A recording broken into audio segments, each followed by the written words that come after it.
The following podcast contains explicit language.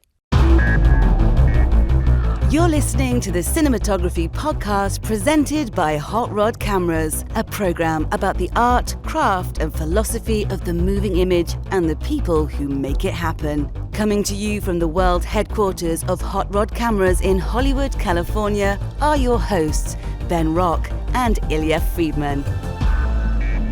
Welcome to episode 32 of the Cinematography podcast, which might be the only podcast in your current feed that is not about a serial killer. Is that what is in your feed right now? All serial killers? I have stumbled across in the last month 3 amazing serial killer podcasts. Wow.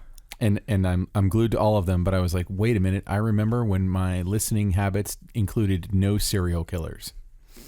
And now you are addicted. Yeah, I know. I feel like a regular Clarice Starling.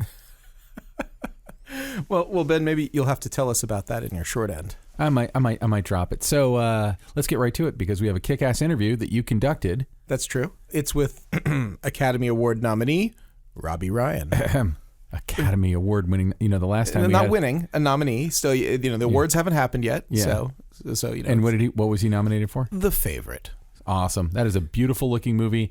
Also, some of the craziest, zaniest, like fisheye-iest lenses I have seen. Well, you don't usually associate that with a period drama, but there's sort of transitionary effects, and I will tell you a lot of people make comment to that, but if you leave out the 4 or 5 fisheye shots, which I think people might find really distracting, it's beautiful. It's an incredible movie. I think it's beautiful if I include the fisheye shots. Well, okay, I'm saying, but you immediately brought up the fisheyes, and I immediately got defensive about this because, just because people aren't used to seeing it in this type of movie doesn't mean it shouldn't be there. It has a certain effect. No. I mean, I sort of feel like not since Barry Lyndon have I seen a period drama that was so surprising to me in the way that it used the lenses and the look of the film.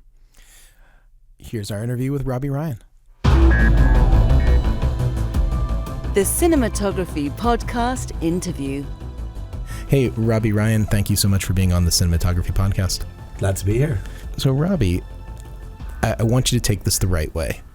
I'm going to start with this. You are a cinematographer's cinematographer. I can't tell you how many people I talk to who say, like, whose work I really like? I really like other cinematographers who tell me Robbie Ryan. So I did not know that. Yes, it's very humbling.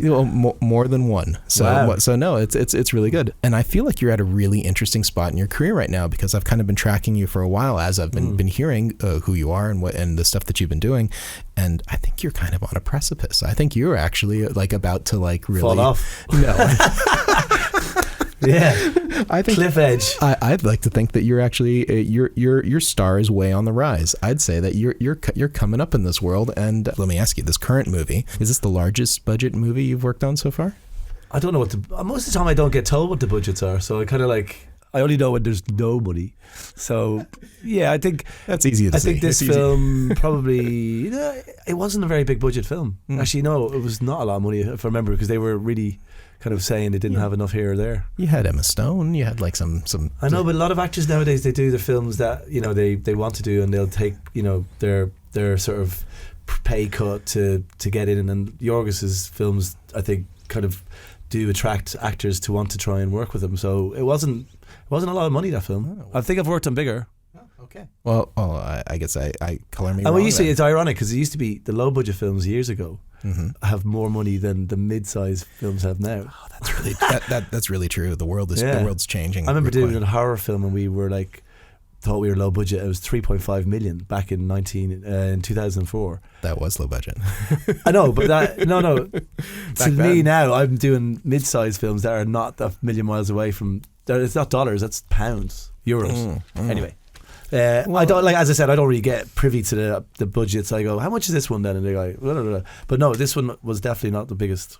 Oh, and it's good because it does have a look about it that maybe feels a bit bigger. Yeah, you certainly crafted a look that made it look like it had money, and it's got Fox behind it, Fox Searchlight. Fox Searchlight are way behind it, and it's interesting to see how that machine works. Yeah, I've never been on a film where I've done so much promotion. I'm like, You certainly have won a bunch of awards, or in movies you've worked on have won a bunch of awards. I think probably the movie that our audience may have seen of yours that they are most familiar with is American Honey. So, all right, not many people did see that film. I don't think. Well, I'd like to think that not enough went to it. Our audience is a little bit above, maybe. Good. So because it was a bit of disappointment in the sales bracket, unfortunately. But it's the kind of film that's critical success. Cannes awards at Cannes. It's like very true. No. I like the film a lot as well, but it's one of those. It seems to be one of the types of films I make quite a bit where everything's kind of potentially there, but it doesn't seem to take off or whatever. And that's what's interesting about this film, The Favourite, is because it's actually beginning to. I can see the momentum working, and you're like, wow, it's a whole different environment. Who knows? But like, the main thing is people like the film, and I think that's and what you want as a filmmaker is people to see your film. It's really hard to get people to see films. So when there's a bit of momentum, it's really nice because people are all going to it, and then they get in contact and say they've seen it and they liked it, and that's great.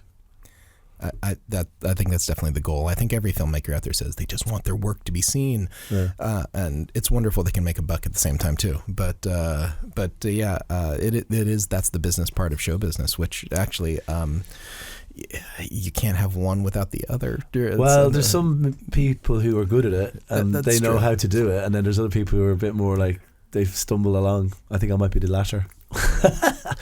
Well, you're in good company, because I think that about 100% of the people feel that until their entire fortunes and fates change, and then they become. So let me tell you, there is a really huge cinematographer we had on the show earlier in the year, and I don't know if they want the story told, but another cinematographer we had on told me that they got approached at a camera rental's house not that long ago saying like, hey, any sort of work, I'm doing this lousy reality stuff, anything you can do, I could really help. And now that person is literally like shooting the biggest movies in the world. So it's like, it changes. Oh, yeah, It is the overnight success story 30 years in the making. So that's... For sure. Well, no, and I think with filmmaking, you can be in the wilderness for a long time and come out, and it's quite a nice business for that, where you can, be away and then return and they still welcome you, It's good. You are prolific. Anyone who goes to your IMDb will see that you've got nearly 100 DP credits on there. Yeah, there's a lot of small films in that. But you know what? You are self-deprecating as if there's something wrong with short films. There's nothing. No, there's not. But I do a lot of short films. But you know what? I think that's pretty great though too. And I talked to a lot of DPs, and the short film offers slow down quite a bit after you're doing a bunch of big stuff. People think you're not interested or you don't want them anymore, and I think a lot of people actually really do. I think it's awesome that you've been taking them, that you've been doing. Yeah, I've got a good bunch of friends who all sort of, once people are aware that you do that sort of thing, then you still get the calls, which is great. So my one caveat recently was that I'd only do them on film if I was going to do them at all, and I sort of thought that might knock it on the head for a while, but people seem to be wanting to do shorts on film now, so I'm okay with that. I'm happy to do that, and makes me want to do it then. So it's a really unique art form of its own. Short films, they are unique to being a way of storytelling that I don't think it gets enough credit, because people always go, oh, he does a short so you can get to do a bigger film, or whatever, and it's not always the case. It's like some people just like to make shorts. You don't have a lot of margin for error with the shorts too, and it's a lot of pressure, but it's always a labour of love most of the time. People are putting a lot of effort and their own sort of investment into shorts because nobody else is going to give it to them. Mm-hmm. There used to be schemes for making shorts, and there still is a little bit, but it's not that apparent, and it's with new technology, a lot of people are wanting to tell stories and make shorts, and it's only good. It's all good stuff. How did you get into this? My story. What gave you the bug? My father was a man who never really. Back in my dad's age, they all were mad into cine cameras and Super 8s and stuff like that, and I think they were knocking around our house, and it wasn't that he was a filmmaker at all, but he probably had those things left around, and he worked in microfilm, taking pictures of newspapers for archival. When you would go to a library, you'd go to one of those machines, and it was like the microfilm was there. Yeah. And, made a good earning out of that until computers came along. That was sort of knocked it for six. But yeah, so what you do there is you have these massive cameras, the big rostrum cameras, and I remember going in as a kid and like looking at these things. They're like, what the hell? It's like a spaceship. It's like the USS Enterprise, this massive big rocket camera. So I was really, maybe that had something to do with it, but I just, me and my cousins were making films from a very early age, like 14, 13, and we'd film a Super 8 and then we'd send it off to Germany and we'd get it back, and we'd be really excited about what our film was. It was like a lot of full stories in one roll, and in camera editing. So yeah, we got the bug big time doing that, and then we were like really excited when we got the first Sony or Canon video 8 camera. Like, wow, we could do longer films now, and just it was a great environment to grow up in, because it wasn't like it is now where everybody's making music videos on their phone, but from the age of 7, you know what I mean? So it's kind of, we were sort of a little bit like an anomaly to our parents, going, what are you guys doing? Are you guys doing that again? So it was always a bit like we felt we were the only ones doing it. Obviously loads of people other places were doing it as well, but I felt that was the beginning of it all. And then I went to film school in a place called Dunleary College of Art and Design in Dublin, and that was a brilliant place to meet like-minded kind of students, and filmmaking such a collaborative sort of process. That was essential for me to I realized these people were going to be great friends and we'll make films together, and that's what we did. We were in a really good film school, and I'm still friends with a lot of those people, and it was the first time I'd found my tribe. Oh yeah, your people. Yeah. Do you still work with those people today too? I do. Yeah, one of them's I make short films with him. Still, he can't get any finance for a feature, and he's a writer, and he kind of makes his own. He does it all. He's the most independent filmmaker I know. His name's Simon O'Neill, and he just makes things himself, then sends them to festivals, and he's done really well out of it. But the only way to get funding in Ireland for a film is through this Screen Ireland, they're calling it. It used to be called the film board, and he's never got any money out of them. So he's kind of like struggling artist. Well, there's probably some private equity. There's probably some other ways he could. Oh yeah, he's. But it's work. It's work to get money. It is. No, absolutely, you're right. Yeah. Well, speaking of festivals, we're at a really cool one right now. We're at Camera Image. I've been calling it Image because that's how someone told me, and then I got corrected today. No, in Camera Image. It's it goes Camera Image as well. I know it. It's like I talked to a couple people. When you say it now. It does. No, it's Camera Image. So I was like, oh, okay. The magic is destroyed. No, it's actually Enerja Camera Image. You're right. Yeah, make sure you get that Enerja in there, because it's sponsored. It's very lovely people of Enerja. Yeah, making this all possible. Yeah. So, but anyway, this is not your first time here. I know you had a short or a music video or some other stuff that was nominated here. Yeah. So you've been to Poland before. What do you make of this whole experience? This festival's brilliant. Yeah, no, it is a very unusual kind of environment, because you've got. There's a little bit of a star thing goes on with DPs sometimes, and it's a bit misplaced, I think, and it's just the nature of the whole business, I guess. Like, after you're actors, you want to sort of like celebrate the other sort of sides of it, like the directors and the DPs, and this festival brings all these people together, and you're like, oh wow, this guy's just shot like First Man, he's really interested in cinematography, and I'm just stood here talking to him, it's like, and it's like you just sort of very, very friendly environment and very social environment. So it's a really, DPs flock to this because it got that reputation. Yeah, it also has the reputation of being kind of a party. And I definitely know that, like, that if you want to see DPs let their hair down, I mean, this is kind of the place to do that. Well, this festival this time is brilliant because there's a DP, Nick Sadler, who's organised a DJ night every night. I swore in Mosg. I swore that I was not going to promote Nick during this. Sorry. He's done a great thing though, because Nick's coming on the podcast. He basically has set up a perfect night out for all of the DPs because the official nightclub jet lag is a little bit jet lag anemic. So you kind of I was DJing last night. I was the first one. Yeah. Oh, congratulations! And you're brilliant. Illustrious company. I know Seamus McGarvey's supposed to do a famous set. Seamus. Matty Libatique is going to do a I think he might be DJing tonight. Yeah. I started the ball rolling. So well done. Yeah, well it was a done. great night. I really enjoyed myself. All right.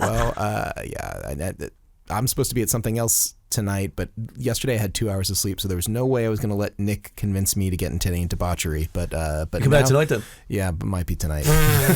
Now that I've had a night's sleep, good man. Well, it's more than I've had. yeah, it's quite a debauched festival, to be honest. All right, so I'm going to throw this over to you. What would you like to talk about? How many interviewers give the interviewee the choice of where this conversation can go? We only have a couple minutes left. I don't really know. I'm good at answering questions. Oh, okay. I threw you on the spot now. You weren't prepared. So, what would you like me to talk about? Well, okay. How about this? I'm going to steal my co-host question, which he always asks is, he believes that DPs come from two schools of thought. One is, and you can reject this, you don't have to agree with this, hypothesis at all, but DPs either come from the lighting school and they go, okay, I want to create a world, put the light in it, and then find the frame. Yeah. Or they come from the framing world and say, I want to find the frame and then light into that frame and figure out the story from that way. Do you have a bias one way or the other? I think mainly, first of all, I would say lights are your friends. Mm-hmm. They can really help you out, but I'm definitely a fan of what would look like a natural light scenario, and whatever means you get to that is important. And I think, ironically, the best way of getting into good natural light is shooting it for what it is.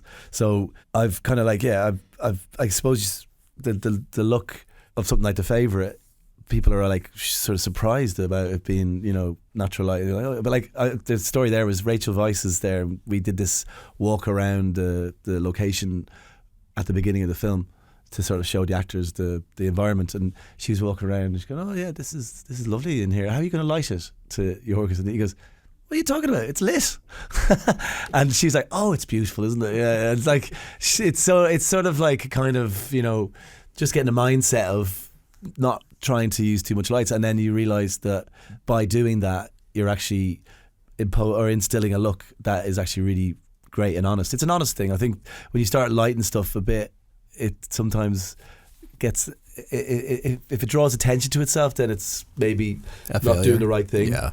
And I think the advent of really high ASA digital being very good at low light means a lot of people aren't using lights so much anymore. But then lighting has changed really dramatically as well, with all these new LED lights that are phenomenal. And like the guys, I'm going to have a very bad promotion here for DMG Lumiere. They're amazing because they've got this thing called a mix now, which is like completely different colours. I know the Sky Panel does it, but they've been affiliated with Roscoe, who can make just basically every gel that you would have. They have the exact colour that would emanate from that, which is crazy to think of. Like even 2 years ago, it was like, wow, have you seen these LED lights? They're bicolour. It's great. Like now it's, have you seen that? It's just the progression of that is so fast. It's great. And I absolutely love shooting in natural light and like wood, but I'm also a fan of saying lights are your friends. We spent 6 weeks waiting for the perfect day to shoot this exact shot right now. Yeah, but the reality is, Favourite, we were like, could have been a nightmare because the location was a dark enough place, and if the weather was dark, we were like in trouble. But the weather was really sunny, so we got lucky as far as having a nice ambience that was, getting an exposure all right. Where was your location? It was in a place called Hatfield House in the north of London, and we shot on film, which is a big advocate. I think that's a big production value plus when you're doing natural light, because it really loves natural light film. I think skin tones are really beautiful on film, so it kind of, and that environment was very, soft ambient light coming in against like darker textures, so it really made the actors stand out, and it was really nice. You just need enough of it. Yeah, exactly. Yeah. If you're shooting film, you just gotta have enough. And I think this little resurgence that film is having right now, because it did kind of disappear. It felt like for about a moment there. It was just like everything. Yeah, they had the defibrillator out, didn't they? Yeah, they really did. And now suddenly, I go into rental houses every once in a while, and it's like, what? Someone's taking out a film camera. These young guys are buying film cameras. It's a way to differentiate themselves. 16 mils is my favorite. It's amazing. Like it's such a, for the size of a sensor the size of your thumb, it's absolutely gorgeous. So I'm delighted that's got a resurgence. If you can find them, really good 16mm lenses, they are the sharpest lenses basically anywhere. So they had to be for that format. Yeah, so it's true. But, I see some people doing 16 with 35 lenses. It works. I've done I've just done a film in 16, and we use a lot longer lenses, and you have to kind of use the 35mm lenses. You don't have to, but they don't really have that great a range in the longer lens on 16. Cook did something actually really clever. They're the only people I know to do this, but they made their very popular set of S4 lenses have a 16mm mini set that went with it called the SK4s. There's a 6.5, a 9, and a 12 that you use for your wide, and then you use all the S4s for the rest. And but Ultra Prime do that as well. It's just like the Ultra Prime 16 is... That's a full set.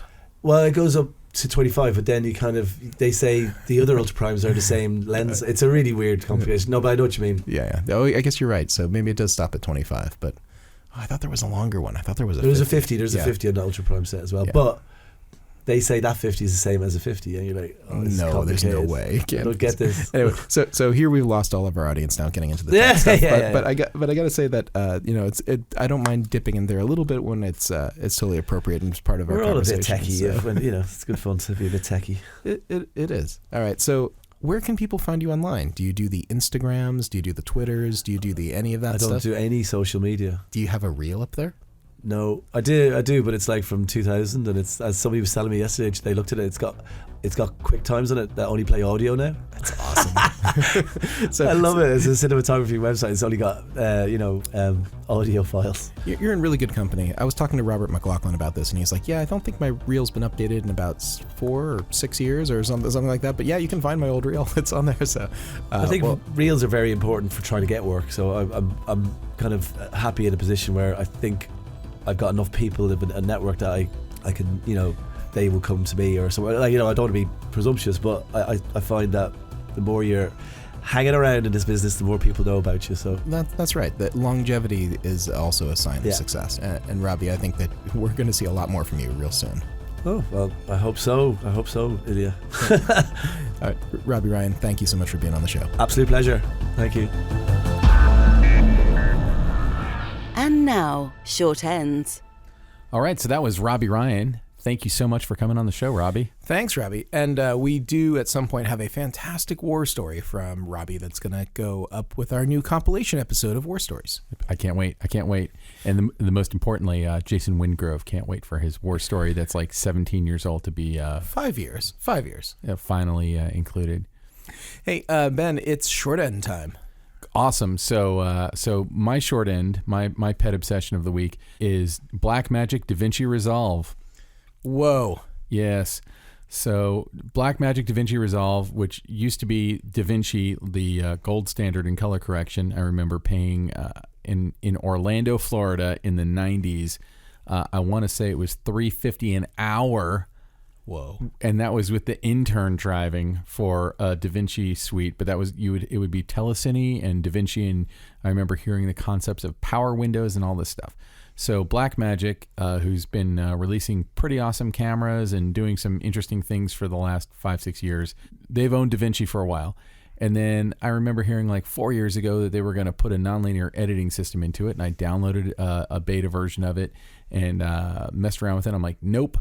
And my friend, our friend, and the guy who composes all the music for our show, Is Al-Atractchi, he's been editing on it for years and has been telling me how awesome it is and keeps telling me about it, right?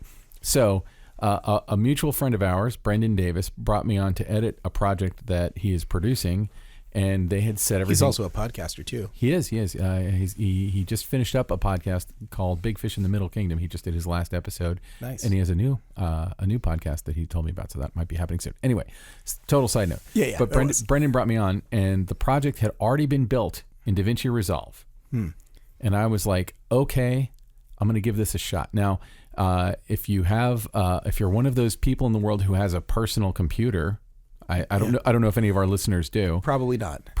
But if you know someone with a personal computer of some kind, Mac or PC, you can download a fully functioning version of Blackmagic DaVinci Resolve. The fully paid version is only $300, I believe, and also comes bundled with any of the cameras. So if you ever buy a Blackmagic camera, you've got the highest end DaVinci Resolve. Now, it doesn't come with any of the hardware, which is an extra cost, but you can run it just fine without any of the hardware right off their website. Did a straight download. Because I'm a Mac person, I did it in the App Store and opened up the project. And the short version of my story is I'm not editing this project in DaVinci Resolve. I moved it into Premiere because I'm comfortable in Premiere and I'm on some kind of a time schedule. However, I will say after having dicked around in Resolve for a couple of days, it does everything.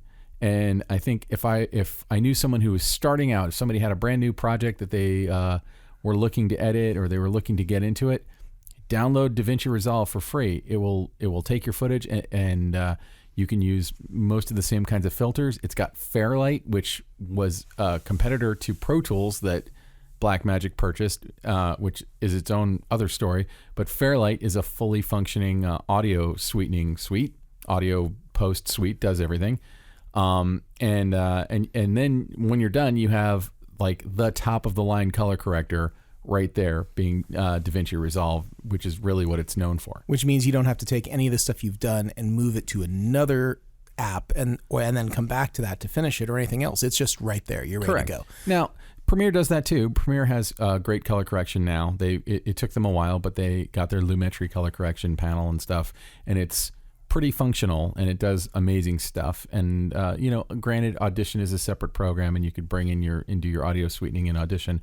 Like there's pros and cons to all of these systems, but yes, Resolve is a finishing station, and to be able to start in the same thing you're going to finish in, even like this project.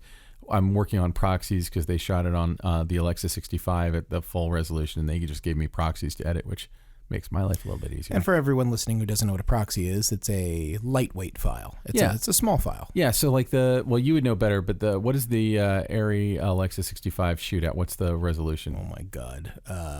It's a lot. 6K, I think. Yeah. I think that's what it was. And yeah, so they just gave me like 1920 by 1080, so just HD, regular old high def. Regular high def is now a proxy. Is now back in the day it was like a really horrible thumbnail. Now it's high def. And what's interesting to me about this is like I've watched the story of the industry scramble to fill in the void when Final Cut Pro became Final Cut Pro 10. Obviously, some people love Final Cut Pro 10, and even though they're wrong, I'm not going to tell them that because it is a working editing workstation that just happens to be inferior to everything else. But you still have Avid, you still have Premiere. You have all these things, and everyone's scrambled to kind of fill this void. And Premiere has been kind of holding this down for a long time. Certainly for the independents, and it's really inexpensive if you get a subscription. I mean, there was. And if you're a student, the subscription for the entire Creative Cloud is not that bad. But this is nothing, literally. And that's got to be incredibly disruptive to Adobe's business model to have essentially a piece of free software that you can learn and basically maybe never even have to pay them a dime, and that disrupts many of sort of the key components of Adobe. Well, and to me, there's like a 4-year clock starting on these things, and I don't know if the Resolve clock started this year or last year or the year before, but to me, the 4-year clock goes something like this. An editing platform like this happened with Final Cut Pro. This happened with Premiere when Final Cut Pro 10 came out and ruined Final Cut Pro forever for everyone. I think it might be happening now with Resolve, which is students get their hands on whatever is the least expensive, highest quality tool. And about 4 years after that, the market is suddenly flooded with college students who are really good at this, and they are willing to be assistant editors. And regular old editors, most of them don't really care what system they're editing, and they'll learn it. You know, when we were doing Alien Raiders, it's their job. Augie Hess, who had never edited in Final Cut Pro, learned Final Cut Pro in a couple of weeks or a weekend. I don't know how long it took him, but he was just as fast as I was, and I'd been using it for like 10 years at that point. So to me, it'll be interesting in about 2-3 years, maybe we might start to see like a lot of Resolve jobs. And it's not like Resolve is a non-player in this business anyway. People know that brand. I was at CalArts in Pasadena literally yesterday, and I got to take a tour of their cinema department. That school rejected me. Go on. Okay, great.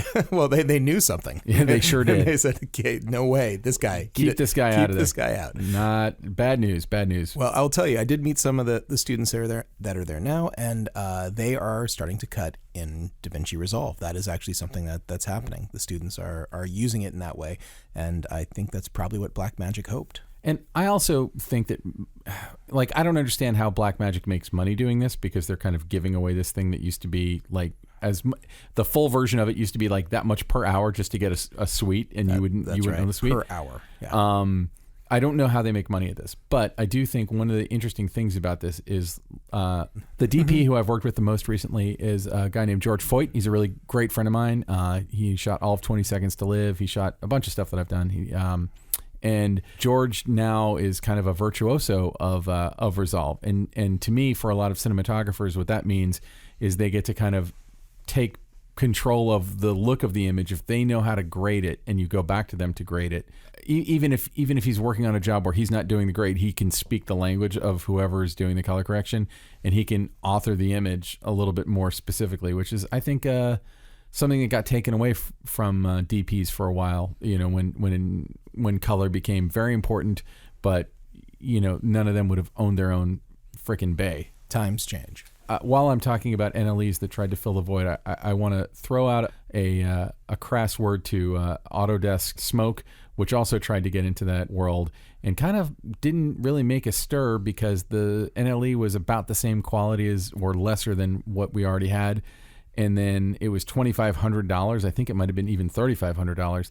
And then you had Smoke, which is like state-of-the-art, high-end compositor. Compositor meaning you're able to take one type of digital file and another type of digital file and smash them together in a really elegant way. It's the kind of thing that, like, you'd use on a Peter Jackson movie back at that time, and it's not even that long ago. And it's like, I think most editors are like, what am I going to do with this? Whereas most editors now have been forced against their will, against all the forces of nature, to learn how to color grade, because color grading and text and all that stuff has become part of their job, and none of them wanted it, and they all have to do it. And when I'm editing, I have to do all that stuff too. And having a state of the, like, knowing that you're working with one of the best grading systems that there is awesome. Anyway, so that's a really long-winded short end, but it was a short interview, so whatever. Okay. All right, my short end this week is Too Funny to Fail: The Life and Death of the Dana Carvey Show. Oh, now, no. Yeah, so this is a documentary. It says 2017. It's new to me. It might be new to me because I just got Hulu after not having it for a break. But Hulu's algorithm promoted it to me. It's like, oh, you should take a look at this. That show is awesome, by the way, in its day. It only lasted like 7 episodes. I know. And then I remember it just being like edgy as all hell. It is. It's a incredibly subversive show, and it was in 1996. And they have fantastic interviews. It's directed by Josh Greenbaum, who also directed the Becoming Bond documentary. I don't know if you ever saw that one, but that was... I did not. Yeah, it's that's also a good one. But yes, Too Funny to Fail has some great old footage, some great archive footage, some BTS from the time of the show. And it stars an incredibly unknown cast at that time. People who, were truly nothing in the world of television, like Steve Carell and Stephen Colbert. Stephen Colbert, yeah. Yes, exactly. And the head writer was a guy, people don't really know his name very much today, but Louis C.K. The name we shall not speak anymore. Exactly. So. He came out of nowhere, became a huge thing, and then went back to nowhere. And then went back. So... But it's a really entertaining documentary, and it's gives you lots of moments of humor that you cannot believe was in prime time. Wasn't it like the show was bought by ABC before ABC was bought by Disney, and Correct. So Disney had to produce that show, and it's the edgiest, darkest comedy show ever to be in prime time? Exactly, and it followed Home Improvement. So, here's this time slot on Thursdays. One of the, not trying to give anything away here, but one of the writers of Seinfeld loved the show so much. He was like, oh my God, agent, you got to get me over on that show. And didn't understand at all that the show was bombing, but a couple episodes in was like, oh my God, I have to work with these people. This is incredible. And it's really amazing to watch it all unfold. And they actually interview Bill Hader in the documentary, who talks about just being a fan at that time, which is kind of remarkable. Just being, he's like, I was in high school and I saw this thing and oh my God, it like blew my mind. So it's a good watch. It's a great documentary and it's incredibly funny. So awesome. There's the original Saturday Night Live audition tape of Dana Carvey doing the now famous Chopping Broccoli song. There's nothing more fun, and you can find a lot of these on YouTube. Go find any of the auditions of anyone who's ever been a superstar on SNL, because you watch them appear to bomb. Yes. They go up and like nobody's reacting from the audience. They're getting no laughs, and they're like working their asses off. And I don't care if it was, Will Ferrell or Bill Hader, any of these people who like are legends now. You're going to watch them just crash and burn. It's kind of incredible too, because you see Steve Carell and Stephen Colbert basically be completely fearless and have nothing really behind them, but like the work they did here got them the Daily Show, and really one sketch in particular made it happen for him. And you get to see that sketch, which seems like, just totally lowbrow, not anything that you would think could be so remarkable, but no, it completely changed their careers. That's awesome. No, I definitely want to see that. That sounds amazing. So our next episode has Illya interviewing one of my cinematography heroes, Matty Lee Batik. And if you don't know who Matty Lee Batik is, shame on you. Shame on you. Go look him up. He's shot some of the best looking movies of the last 20 years. I just want to say this. If you were to come to my house, there's exactly one movie poster in my house on the wall. And it's a huge, like one of those giant movie posters, like a wall size. It is a poster of Pi, which Matty Lee Batik shot in, 98, or it came out in 98, for a then completely unknown filmmaker named Darren Aronofsky, who maybe has gone on to do a thing or two as well. So he's been well recognized by his peers, including ASC awards and BAFTA award nominations, Academy Award nominations. This is his second this year for Star is Born. What was his first for? Black Swan. Black Swan is, I would say, that and Pi are my two favorite Darren Aronofsky films.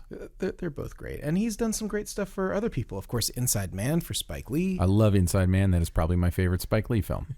And then he had a really good year this year, too, with also doing Venom, which is a massive Marvel movie. And he also did Mother last year. And he also did Native Son, which was just at Sundance.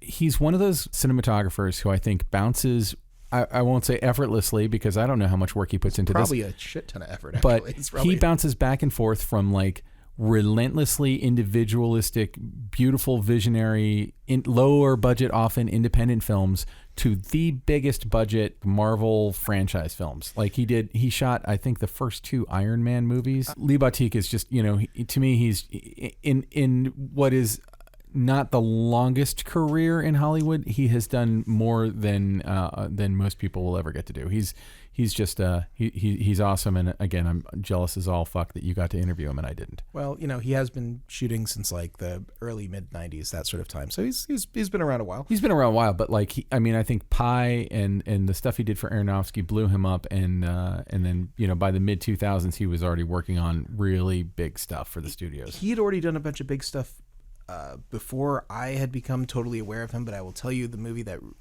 really made me pay attention and gave me I already had respect, but tremendous respect, was actually something called Everything Is Illuminated. It was Liev Schreiber's. Oh, I remember that film. Yeah, I didn't realize he shot that. He did, and it is visually striking, and it's a wonderful movie. We actually talk about it in the interview, so I'm not going to give anything else away, but yeah, we do talk about Everything Is Illuminated, and it is it is currently on Hulu or Stars or something, and I started rewatching it the other day. It's wonderful. So we'll save the rest for your interview, but yeah, awesome. And so, Illya, who do we need to thank for this episode? Oh man, let's thank our producer, Alana Kode. Yay, Alana Kode, without whom we would not be pushing out. We did the math. We've put out more episodes in the last year than all of the years before it combined. Correct? That's correct.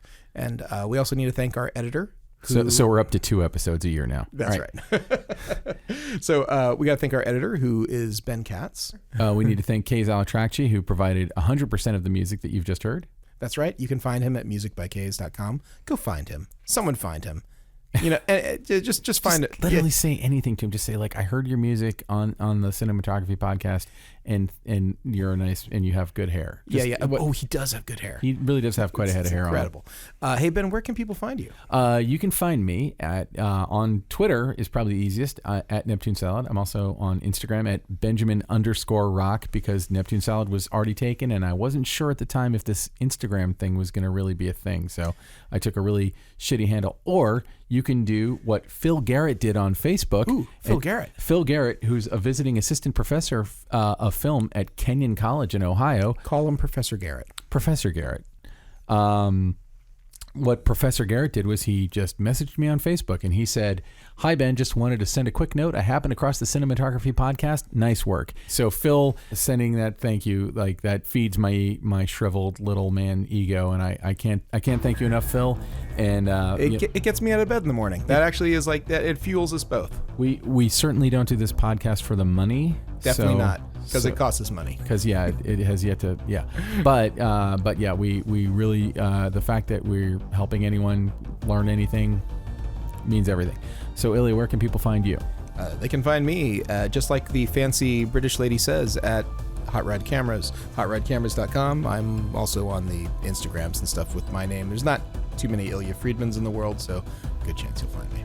Go for it. Anyway, so thank you, and we'll see you at the next episode of the Cinematography Podcast.